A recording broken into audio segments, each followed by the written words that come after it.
Hello guys, welcome to our channel. This is Teja. ప్రస్తుతం మనతో పాటు సీనియర్ జర్నలిస్ట్ జగదేవ్ గారు ఉన్నారు. నమస్తే సార్. నమస్తే. సో ఆంధ్రప్రదేశ్లో హత్య రాజకీయాలు చాలా బాగా పెరిగిపోయినాయి. గత ఎన్నికల్లో కూడా మనం చూసాం.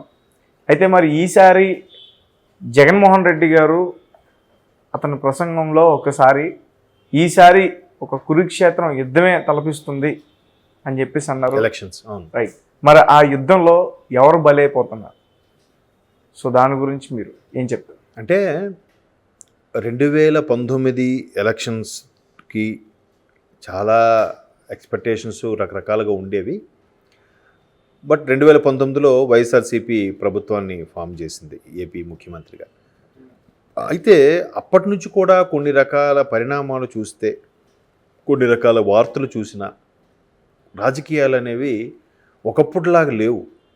అంటే నాకు అంత అనుభవం లేదు, కానీ చాలామంది ప్రముఖులు, సీనియర్ జర్నలిస్టులు, విశ్లేషకులు, అంటే 60 అబోవ్ ఉన్న వాళ్ళని కొంతమంది సీనియర్ని కలుస్తున్నప్పుడు వాళ్ళు చెప్పే విధానం చూస్తే చాలా ఆశ్చర్యంగా అనిపిస్తుంటుంది. ఎలా అంటే ఇందిరాగాంధీ గారు కూడా అటల్ బిహారీ వాజ్పేయి గారిని చాలా రెస్పెక్టెడ్గా ఆయన సీటు దగ్గరకు వచ్చి ఆగి అభివాదం చేసి మరీ వెళ్ళేవారట. ఆమె తీసుకునే ఏమైనా నిర్ణయాలు కీలకమైనవి ఉంటే దేశ ప్రజలకి ఎంతవరకు మేలు చేకూరుతుంది అనేది అటల్జీని అడిగేవారట, ఆవిడ చర్చించేవారట. అంటే చూడండి, అంటే ఆ రాజకీయాలు ఎలా ఉండేవో కదా. ఈవెన్ చాలా వరకు కూడా, అంటే నేను చిన్న స్టేజ్లో ఉన్నప్పుడు కూడా రాజకీయాలంటే ప్రతిపక్ష నేతకి కొంత అడ్వైజరీ కమిటీ అని ఉంటుంది. ఆ అడ్వైజరీ కమిటీ ఉన్నప్పుడు బీఏసీ అంటారు, అసెంబ్లీకి సంబంధించి.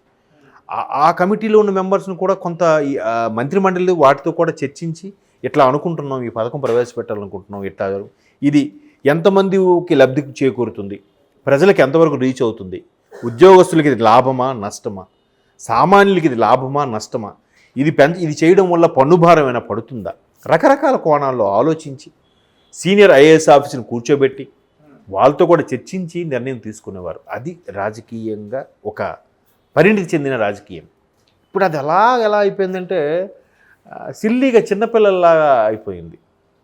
ఆఖరికి సినిమాల్లో కానీ టీవీలో కానీ ఏ రకమైన ట్రోల్స్ వస్తున్నాయంటే, మొన్న ఒక సినిమాలో అదే చూశాను. వాళ్ళు క్లాస్లో పిల్లలు అల్లరి చేసుకుంటుంటే, ఎరా మీరేమైనా అసెంబ్లీ సమావేశాలు చూసి వచ్చారా, ఎలా తయారయ్యారు అని అడుగుతాడు మాస్టర్. అంటే అసెంబ్లీలో చిన్నపిల్లల స్థాయిలో కొట్టుకుంటున్నారు, చిన్నపిల్లల స్థాయిలో అంత దిగజారిపోయి మాట్లాడుకుంటున్నారు అని ఆ కౌంటర్ సారాంశం కదా. అంటే ఎట్లాగా వెళ్ళిపోతుందో చూడండి ప్రజల్లోకి. అసెంబ్లీ సమావేశాలు స్టార్ట్ అవ్వగానే ప్రతిపక్షాలు వెంటనే లేచి ఒక గట్టిగా రాద్ధాంతం చేయడం, అవసరమైతే స్పీకర్ పోడియం వరకు వెళ్ళిపోవడం, ప్లకార్డులు పెట్టడం, ఈవెన్ స్పీకర్ ఫేస్ కూడా కనబడనివ్వకుండా ప్లకార్డులు అడ్డుగా పెట్టడం, వెంటనే స్పీకర్ సభను వాయిదా వేయడం, ముందు ఒక గంట, మళ్ళీ గంట తర్వాత రీజాయిన్, మరో 2 గంటలు రీజాయిన్, ఇవాళకి రేపు కూడా అలా చేస్తే వెంటనే ఒక 1 వీక్ సస్పెన్షన్, లేదా 1 వీక్ తర్వాత సమావేశాలు, ఇంకా విసిగిపోతే స్పీకరు సస్పెండ్ చేయడం సభ్యుల్ని. ఇట్లాగా నడుస్తుంది. ఇప్పుడు మరి అలాంటప్పుడు ప్రజల సమస్యలు చర్చకు వచ్చేది ఎప్పుడు కదా. అంటే ఎట్లాంటి రాజకీయ వ్యవస్థ అయిపోయినప్పుడు ఇప్పుడు ఆంధ్రప్రదేశ్లోనే దారుణంగా ఒకప్పుడు ఎంత దుయ్యబట్టినా, ఎంత బురద జల్లినా, ఎన్ని విమర్శించినా వీరు వారు మీరు అనే మాట్లాడేవారు, గౌరవంగానే మాట్లాడేవారు. గౌరవ ప్రతిపక్ష నేత చూడండి ఎలా మాట్లాడుతున్నాడో, ఆయన ఏంటో అలాగే మాట్లాడతారు అనేవాడు. ఇప్పుడు అలాగలేదు, ఆడొక సన్నాసి, అలాగే మాట్లాడతాడు, ఆడొక ఎదవ, ఇదా చూడండి. అంటే అసలు అందుకే చాలామంది అభిప్రాయం ఏంటంటే రాజకీయాల్లో కూడా ఒక రకమైన క్వాలిఫికేషన్ పెట్టేయాలి, రాజకీయాలకు కూడా ఏజ్ లిమిట్ పెట్టేయాలి, రాజకీయం అనేది సేవ కాబట్టి దానికి జీతభత్యాలు ఏమి ఉండకూడదు, పెన్షన్లు ఉండకూడదు, వాళ్ళకి ఏ ఫెసిలిటీస్ ఇవ్వకూడదు అనే నినాదం కూడా మనం వాట్సాప్లో అప్పుడప్పుడు మెసేజ్లు చూస్తూ ఉంటాం. రాజకీయం అనేది ఉద్యోగమా సేవ అయితే జీతం ఎందుకు కదా, ఉద్యోగం అయితే వాళ్ళు ఎంతవరకు పనిచేస్తున్నారు అనే రకరకాల కాన్సెప్ట్లు వస్తున్నాయి కదా, వాట్సాప్లో సోషల్ మీడియాలో వైరల్ అవుతున్నాయి కదా. కాబట్టి ఇవన్నీ ఇలా మాట్లాడుకోవడాలు, ఇవన్నీ చూస్తే ఒకరి మీద ఒకరు పర్సనల్ లెడ్జ్ పెంచుకోవడం, కొన్ని రకాల ఇప్పుడు ప్రశాంత్ కిషోర్ లాంటి వ్యక్తులు ఎంటర్ అయిన తర్వాత, పొలిటికల్ స్ట్రాటజీ మేనేజర్లు ఎంటర్ అయిన తర్వాత కోడికత్తి వ్యవహారాలు వచ్చాయి. అక్కడ జగన్మోహన్ రెడ్డి గారు అదే ప్లే చేశారు. తర్వాత ఇక్కడ రీసెంట్గా ఇక్కడ కూడా మన ఎమ్మెల్యే గారు ఆయన కూడా సేమ్ అదే కాన్సెప్ట్. ఒక కార్యకర్త అది నిజంగా పాపం పొడిచాడో లేదంటే ఇది ఇటువంటి సానుభూతి రాజకీయమో తెలియదు, అంటే ఒక విధంగా హత్యతో సంబంధించిన రాజకీయం. సో దాన్ని హత్యా రాజకీయం అని పేరు పెడుతున్నారు. రిగ్గింగులు, బాంబ్ బ్లాస్ట్లు, ఈవీఎంలు గ్యాంబ్లింగ్ చేయడాలు వింటున్నాం కదా. ఇవన్నీ కూడా ఇందులో ఎంత వాస్తవం అంటే ఎంతో కొంత వాస్తవం ఉండొచ్చు. ఎందుకంటే నిప్పు లేనిదే పొగ రాదు కదా. డైరెక్ట్గా ఎంవివి సత్యనారాయణ వాళ్ళ ఫ్యామిలీనే కిడ్నాప్ చేశారు కదా సార్ వైజాగ్లో. అంటే ఇవన్నీ ఎలా చూడాలంటే ఏ స్థాయికి వెళ్ళిపోతున్నాయి అనేది. కాబట్టి ముఖ్యమంత్రి జగన్మోహన్ రెడ్డి గారు స్టేట్మెంట్ ఇచ్చారేమో కురుక్షేత్రం తలపిస్తుందని. అయితే అందులో కౌరవులు ఎవరో పాండవులు ఎవరో అనేది మనం ఎలక్షన్స్ వరకు వెయిట్ చేయాల్సిందే. ఎవరికి వాళ్ళు పాండవులు అనుకుంటారు, ఎవరికి వారు మా వైపే భగవాన్ శ్రీకృష్ణుడు నా వైపు ఉన్నాడని ఎవరికి వాళ్ళే అనుకుంటుంటారు. బట్ అల్టిమేట్గా ప్రజల వైపు ఉంటాడు భగవంతుడు. ఆ ప్రజలు ఎటువైపు ఉన్నారని భగవంతుడు వాళ్ళ వైపు ఉన్నట్టు. అలా అనుకోవడానికి కూడా లేదు ఈసారి కొన్ని సందర్భాల్లో కదా. అలాంటప్పుడు ఇంకంటే ఫర్ ఎగ్జాంపుల్ ప్రభుత్వ వ్యతిరేకత ఉంటుంది, మరీ అంత వ్యతిరేకత ఉండదు. కానీ పర్టికులర్గా వాళ్ళు ఏం డిసైడ్ అవుతున్నారో అన్ని సీట్లు ఎలాగొస్తున్నాయి. సో ఈవీఎం గ్యాంబ్లింగ్ చేస్తున్నారా చెప్పలేం కదా. కాబట్టి ఇన్ని రాజకీయాల పరంగా ఎవరిని తప్పు పట్టలేము, ఎవరిని ఎత్తలేము, ఎవరిని దించలేము.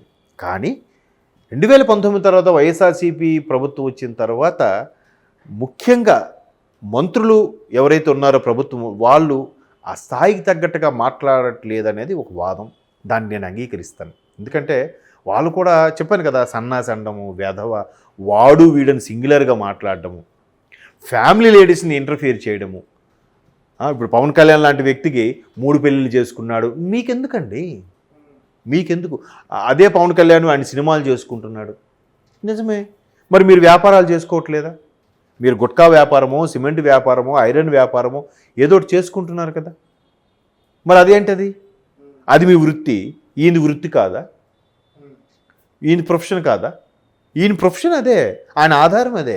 రోజా గారు కూడా మంత్రిగా ఉన్నప్పుడు షోలు కూడా అయిన తర్వాత ఆవిడ ఆపేశారు, కానీ ఎమ్మెల్యే అయిన తర్వాత కూడా ఆవిడ జబర్దస్త్ షోలు కంటిన్యూ చేశారుగా. మంత్రిగా ఉన్నప్పుడు కూడా కొన్ని షోలకి అటెండ్ అవ్వడం అది నాకు ఐడియా లేదు. కానీ ఎమ్మెల్యేగా ఉన్నప్పుడు, ప్రజాప్రతినిధిగా ఉన్నప్పుడు మరి చేశారుగా. ఏమంటే అది మీ వృత్తి అంటున్నారు, ఇది మీదైతే వృత్తి, ఎదుటి వాళ్ళ వృత్తి కాదా చెప్పండి కదా. అంటే ఇట్లాంటివి అయినప్పుడు కూడా ఒకరికొకడు మాట్లాడుకోవడం, పర్సనల్ వెళ్ళిపోవడం, గ్లెడ్జ్ పెట్టుకోవడం, కాళ్ళలో పట్టుకోవడం, చీ అనుకోవడం, తూ అనుకోవడం, ఫ్యామిలీ లేడీస్ గురించి మాట్లాడడం, ఇవన్నీ ఎలా ఉంటాయి చెప్పండి. అట్లాంటి పరిస్థితికి వచ్చేసరికి ఖచ్చితంగా మరి కురుక్షేత్రం తలపిస్తుందేమో. రేపు ఎలక్షన్స్ పోలింగ్ టైంలో ఎన్ని దారుణాలు జరుగుతాయో, ఎన్ని ఇబ్బందులు జరుగుతాయో ఎవరు చెప్పగలరు. ఇక్కడ కూడా తెలంగాణ విషయంలో కూడా పోలింగ్ అయిపోయిన తర్వాత ఒక లారీ లోడు వెళ్తుందంట, అందులో అన్నీ ఎంటీ ఈవీఎంలు ఉన్నాయి, అంటే స్పేర్వి, దాన్ని ఏమంటారు, సబ్స్టిట్యూట్గా ఉండేవి. ఒకవేళ ఎక్కడైనా ఈవీఎం మిషన్ ప్రాబ్లం అయితే దీన్ని పెడదామని, అలాంటివి అవన్నీ ఒక పర్టికులర్గా గొడవల వైపు వెళ్తున్నాయంట. వెంటనే కాంగ్రెస్ కార్యకర్తలు కొంతమంది, ముఖ్యమంత్రి రేవంత్ రెడ్డి గారు అప్పుడు పీసీ చీఫ్ కదా, ఆయన అలర్ట్ చేసి ఈవీఎంలు ఎక్కడికి వెళ్తున్నామో, ఎక్కడ ఈవీఎంలు కానీ కదమన్నా కూడా మీరు ఒక కన్నేసి ఉంచండి, అలర్ట్ చేయండి అని చెప్పారు. అవేంటి పట్టుకుంటే అవి ఎంటీ అని చెప్పారట. మరి ఎక్కడికి తీసుకెళ్తున్నారు? క్లాక్ రూమ్ తీసుకెళ్తున్నారు, ఎక్కడైతే ఈవీఎంలు భద్రపరిచారో అక్కడికి. మొత్తానికి ఈ కాంగ్రెస్ శ్రేణుల కార్యకర్తలు దాన్ని ట్రేస్ అవుట్ చేసి పట్టుకోగలిగారు. అది ఎవరు పంపించారని తెలియదు. ఎందుకు పంపిస్తున్నారు? అక్కడ ఆల్రెడీ పోలైన ఈవీఎంలను తీసేసి ఈవీఎంలు పెట్టే ఆలోచనలో ఉన్నారని తర్వాత తెలిసింది వాళ్ళకి. చూసారా, అక్కడికి వెళ్తే ఏమో, ఒకవేళ వెళ్ళి రీప్లే చేస్తారనుకోండి, ఈ ఈవీఎంలో ఒక్క పోటు కూడా పోలింగ్ అవ్వలేదని చెప్పి ఎక్కడైతే బలపరుస్తున్నారో, ఎక్కడైతే గెలుస్తారని నమ్మకం ఉందో వాటన్నిటి దగ్గర కూడా ఇలా ప్లే చేస్తారని కూడా కొన్ని వార్తలు వచ్చాయి బయటగా. అవి మీడియాలో రాలేదు, ఎక్కడ కొంతమంది మిత్రులు చెప్తే విన్నాను నేను. ఓకే, అంటే ఇలాంటివి రకరకాల జిమ్మిక్స్, రకరకాల ట్రిక్స్, రకరకాలుగా మోసపూరితమైన ఆలోచనలు. రాజకీయం అంటేనే ఇప్పుడు మీరు ఎట్లా అయిపోయింది, ఏ స్థాయికి వెళ్ళిపోయిందంటే, సింపుల్గా ఒక ఎగ్జాంపుల్ చెప్పి ముగుస్తా. ఎవరినైనా స్టూడెంట్గా ఉన్నప్పుడు ఏ స్టూడెంట్నైనా మీరు అడగండి, నువ్వేమవుతావు నాన్న పెద్దయ్యాక అని అడిగితే, పైలట్, డాక్టరు, ఇంజనీరు, అదవుతా, ఇదవుతా, సినిమా యాక్టర్ని అవుతా, డాక్టర్ని అవుతా అన్నీ చెప్తారు. రాజకీయ నాయకుడిని అవుతానని చెప్పి ఒక్కరు చెప్పరు. ఎందుకు పిల్లలు చూపించలేకపోతున్నారు అంటే ఏ స్థాయిలో భ్రష్టు పట్టాయో మీరు మీ విజ్ఞతకే వదిలేస్తున్నారు. మీరు ఒకసారి ఊహించుకోండి కదా. కాబట్టి అలా అయిపోయింది. కాబట్టి రాజకీయాలు అనేది ఇప్పుడు మీరు ఆయన అన్నట్టుగా కురుక్షేత్రంకు మించి కూడా తలపించవచ్చు. కాకపోతే ఆ బాణాలు వేసుకోడు కురుక్షేత్రంలో గౌరవంగా సూర్యాస్తమయం అయిన తర్వాత ఆపేయాలి యుద్ధాన్ని. ఇక్కడ అలా ఉండదు. సూర్యోదయానికి సూర్యాస్తమయానికి సంబంధం లేకుండా నడుస్తూనే ఉంటాయి, జరుగుతూనే ఉంటాయి. మన దానికి డిసైడ్ అయ్యి ఉంటేనే బెటర్ అని అనిపిస్తుంది. మేబీ ఈ ఎంతమంది బలవుతారో, ఎంతమంది అమాయకులు బలవుతారో, ఎంతమంది అభ్యర్థులు ఇబ్బంది పడతారో, ఎంతమంది అభ్యర్థులు కూడా బలవుతారో మనం రాబోయే రోజుల్లో చూడడం, చింతించడం తప్ప ఏమీ చేయలేం. బట్ ప్రభుత్వాలు, ఇంటెలిజెన్సు బాగా పనిచేసి పోలీస్ వ్యవస్థ కూడా స్ట్రిక్ట్గా ఉంటే దానిలో కొంతవరకు కంట్రోల్ చేయొచ్చు. బట్ ఏదైనా ప్రజల్లో రావాలి ఆ చైతన్యం. ప్రజలు తానుకు తానుగా మారాలి. మా ఓడు అని పర్సనల్గా తీసుకొని రెచ్చిపోయి కత్తులు నూరితే ఏం చేయలేం.